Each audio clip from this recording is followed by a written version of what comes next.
بسم اللہ الرحمن الرحیم۔ السلام علیکم ورحمۃ اللہ وبرکاتہ۔ بیٹے سب سے پہلے دعا کے لیے ہاتھ اٹھائیں۔ صلی اللہ علیہ وآلہ وسلم، صلی اللہ علیہ وآلہ وسلم۔ رب اشرح لی صدری ویسر لی امری واحلل عقدۃ من لسانی یفقہوا قولی رب یسر ولا تعسر وتمم بالخیر رب زدنی علما رب زدنی علما۔ صلی اللہ علیہ وآلہ وسلم، صلی اللہ علیہ وآلہ وسلم، صلی اللہ علیہ وآلہ وسلم۔ جی بیٹے، یہ اردو کی کلاس جس میں آپ کی معلمہ فریحہ بدر حاضر ہے۔ جی آج کا جو موضوع ہے وہ ہے خطوط نویسی، یعنی خط کو کس طرح لکھا جائے گا اور اس کے اندر کن کن چیزوں کی، کن کن اجزاء کی ضرورت ہے، آج ہم اس پہ بات کریں گے۔ ٹھیک ہے، سب سے پہلے میں آپ کو یہ بتا دوں، یہ پرچہ نمبر 1 کا حصہ ہے اور سوال نمبر 2، ٹھیک، اور اس کے کل نمبر کیا ہیں؟ 20 ہیں۔ اس میں 20 نمبروں کو اس طریقے سے منقسم کیا جائے گا کہ مواد کے ہیں 5 نمبر، یعنی 5 نمبروں کو پھر اس طریقے سے تقسیم کیا جائے گا۔ تعارف کا 1 نمبر، یعنی آپ نے اپنی خیر و عافیت بتائی اور اس میں وجہ بیان کی تو آپ کو 1 نمبر دے دیا جائے گا۔ اور اسی طرح نفس مضمون یعنی عنوان پر بھرپور انداز میں جب بات کی جائے گی تو اس میں 3 نمبر آپ کو دیے جائیں گے، اور اختتام، دعائیہ الفاظ، اختتامی سطور کے ساتھ آپ کو 1 نمبر دے دیا جائے گا۔ ٹھیک ہے، اسی طریقے سے ہمارے مواد کے 5 نمبر پورے ہوں گے۔ ٹھیک ہے بیٹے، دوسری بات آتی ہے زبان کا معیار، یعنی زبان کا معیار کس طرح سے ہم استعمال کریں گے۔ اس کے 15 نمبر ہیں۔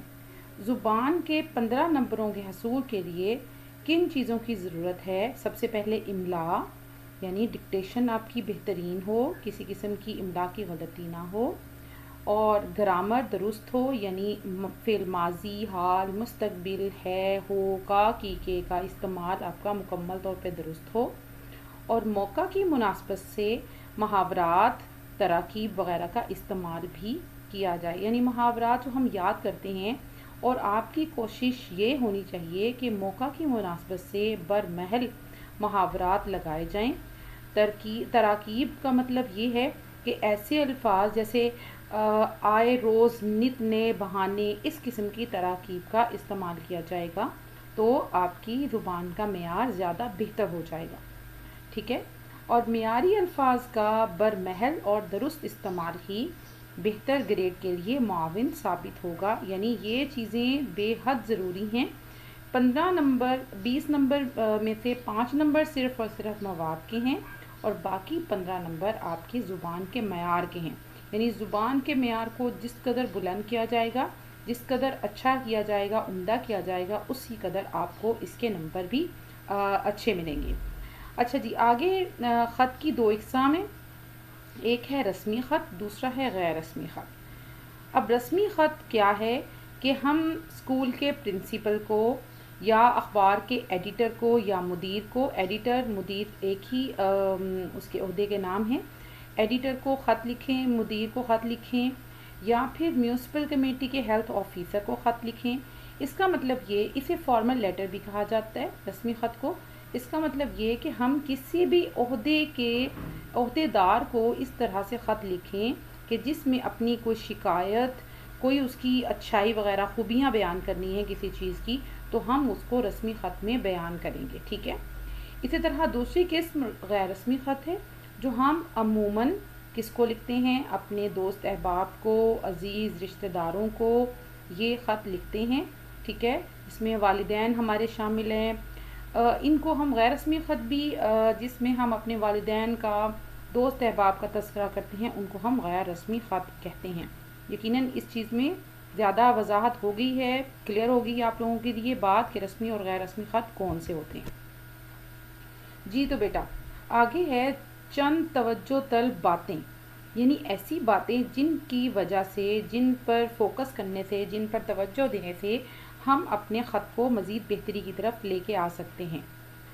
سب سے پہلی بات کیا ہے کہ خط ایک تحریری ملاقات ہے، یعنی یہ تحریری ملاقات کیا کہ غالب نے کہا ہے کہ خط عادی ملاقات ہے، یعنی خط کے ذریعے ایسا ہوتا ہے کہ ہم آدھی ملاقات کر لیتے ہیں، ٹھیک ہے، یعنی اس طریقے سے اس میں انداز تحریر ہمارا ایسا ہوتا ہے کہ جس کے ذریعے ہمیں پتہ لگتا ہے یا دوسرے شخص کو جو مخاطب ہے اس کو پتہ لگتا ہے کہ خط سے آدھی ملاقات ہماری مکمل ہو جاتی ہے۔ مخاطب کے مرتبے اور بزرگی کا لحاظ، یعنی مخاطب جس سے ہم بات کر رہے ہیں، جس کو ہم خط لکھ رہے ہیں نا، اس کے مرتبے کا یعنی رتبے کا، اس کے مقام کا، اگر تو وہ بڑا ہے، ہم سے عمر میں بڑا ہے، ہمارے چچا ہیں، تایا ہیں، انکل ہیں، ابا جان ہیں، امی جان ہیں، بڑا بھائی ہے، بڑی بہن ہے، دوستوں کو ہم اس طریقے سے مخاطب کر لیتے ہیں ایک عام سے انداز میں، جبکہ اپنے سے بڑے لحاظی طبیعت ہوں گے وہاں پر ہم مرتبے کا اور بزرگی کا بھی خیال رکھیں گے، ٹھیک ہے۔ تیسری بات آتی ہے مختصر الفاظ میں مقصد و مطلب، یعنی ہمارے پاس الفاظ کا خزانہ کتنا ہے؟ صرف اور صرف 200 الفاظ ہیں، ٹھیک ہے، اور 200 الفاظ میں ہم اس میں مختصر، اس کو بھی مختصر اور جامع لکھیں گے، اپنا مقصد اور مطلب نفس مضمون میں مکمل اور اچھے لحاظ سے ڈالیں گے۔ ایسا نہیں کریں گے کہ ہم بار بار اپنی بات کو دہرائیں، اس سے اجتناب کریں گے، اس سے مکمل گریز کریں گے، نہیں تو پھیکا پن پیدا ہو جائے گا آپ کی تحریر میں، ٹھیک ہے۔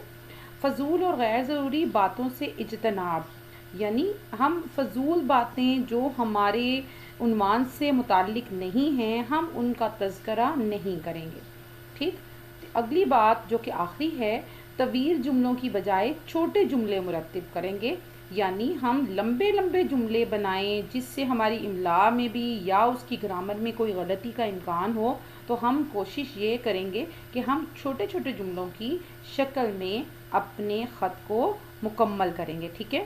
یہ تمام توجہ طلب باتیں ہیں جن کے حصول کے بعد ہم اپنے خط کے میں عمدگی لا سکتے ہیں۔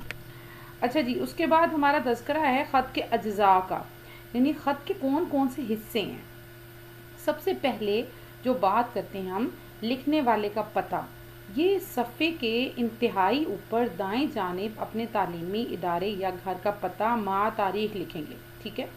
جیسا کہ ہم اپنے خط میں شروع میں لکھتے ہیں، یہ رائٹ سائڈ پہ دیا ہوا ہے، اسی طرح رائٹ سائڈ پہ یعنی دائیں ہاتھ کی جانب لکھیں گے کمرہ امتحان الف ب جیم 15 جون سن 2020 یعنی 2020، ٹھیک ہے۔ یہ آپ کا سب سے پہلا لکھنے والے کا پتہ یعنی آپ کا پتہ اس میں شامل کر دیا گیا۔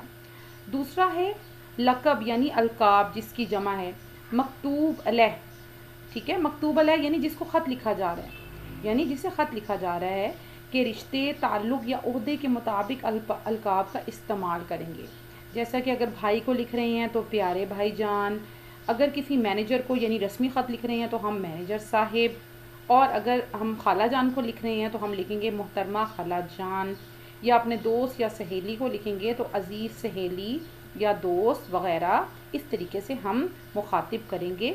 القاب بہترین اور عمدہ ہونے چاہیے، ٹھیک ہے، جس سے آپ کے خط میں خوبصورتی پیدا ہو جائے گی۔ نمبر 3 آداب۔ آداب کا مطلب کیا؟ ہم جب کسی سے ملتے ہیں اسلامی طریقے کے مطابق ہم سب سے پہلے السلام علیکم یا موضوع کے مطابق کوئی بھی دوسرے مختصر دعائیہ یا تعریفی کلمات کا استعمال کرتے ہیں، ٹھیک ہے۔ بالکل اسی طرح خط کا بھی یہی اصول ہے کہ پیارے بھائی جان یا پیاری امی جان یا پیارے ابا جان یا محترم ابا جان لکھنے کے بعد ہم کیا لکھیں گے؟ آداب، تسلیمات، دعائیں، مزاج گرامی بھی لکھ سکتے ہیں، نہ صرف السلام علیکم بلکہ ان تمام میں سے کسی ایک لفظ کا چناؤ کر کے بھی ہم لکھ سکتے ہیں، تو وہ بھی خوبصورت ہو جائے گا، دلکش ہو جائے گی آپ کی تحریر، ٹھیک۔ نمبر 4 ابتدائی سطور، یعنی شروع کی جو سطریں ہیں، یعنی سطر کسے کہتے ہیں؟ لائن کو، ٹھیک ہے۔ تو ابتدائی سطور کیا ہوں گی کہ رسمی آغاز کے ساتھ، یعنی جس طریقے سے ہم اپنے خط کا آغاز کر رہے ہیں، اپنے موضوع کی مناسبت سے خط لکھنے کی وجہ بیان کرنا ضروری ہے، ٹھیک ہے۔ 2 سے 3 لائن میں یعنی سطروں میں آپ اپنی وجہ بیان کریں گے، اس کے بعد آپ 2 یا 3 پیراگراف پر مشتمل 200 الفاظ میں موضوع کی مناسبت سے بھرپور انداز میں اپنے خیالات کو قلم بند کریں گے، یعنی نفس مضمون میں جو درمیان والا پیراگراف ہے جو 2 پیراگراف پر مشتمل ہو سکتا ہے آپ کا، ٹھیک ہے، اس میں کیا کریں گے آپ بھرپور انداز میں اپنے موضوع کی بات کریں گے، جو موضوع آپ کو دے دیا گیا، جو عنوان